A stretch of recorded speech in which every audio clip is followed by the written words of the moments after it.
নমস্কাৰ বন্ধুসকল, আজি আপোনালোকৰ মাত আৰু এটা নতুন ভিডিঅ'লৈ আগবাঢ়িছোঁ। বন্ধুসকল, এইটো এটা ফিমেল হয়, ইয়াৰ লগত বাচ্চা এইটো। বাকী এইটো এটা ফিমেল হয় আৰু মেলটোতো দেখা গৈছে আপোনালোকে, এইটো মেল হয়। বহুত ডাঙৰ মেল হয়, কিন্তু অকণমান সৰু দেখা যায় মোবাইলত, কিন্তু একচুৱেলি বহুত ডাঙৰ। বাকী এইটো এটা মেল আছে, আপোনালোকে চাই লওক। এইটো এটা, বাকী দুটা ভেড়া আছে। বাকী ফিমেল কেইটামান আহি আছে, চাওক। এইটো এটা ফিমেল আছে, ব্লেক বেংগল ফিলিং। বাকী মাল আৰু আহি আছে। এইটো আমাৰ অসমীয়া যিটো ছাগলী যিটো আছে, আছাম হিলগড়। বাকী আৰু ফিমেল আহি আছে, সিহঁতে আহি পোৱা নাই এতিয়ালৈকে।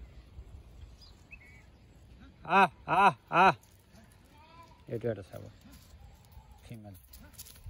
ইয়াৰ আগতকৈ অলপ ভাল হৈছে, কাৰণ ইয়াৰ আগতে য'ত আছিল ছাগলীকেইটা অলপ ভালদৰে খোৱা লোৱা পোৱা নাই সিহঁতে।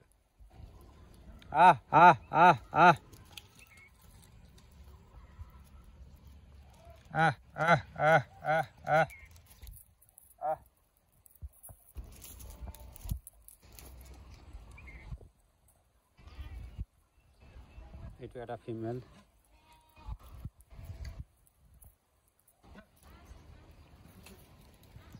বাকী এইটো এটা মেল আছে, এইটো এটা ফিমেল। এইটো ফিমেল আছে, এইটো ফিমেল আছে, এইটো ফিমেল, এইটো ফিমেল। বাকী এইটো এটা ফিমেল আৰু এই লাষ্টতে আৰু এটা আহি আছে ফিমেল।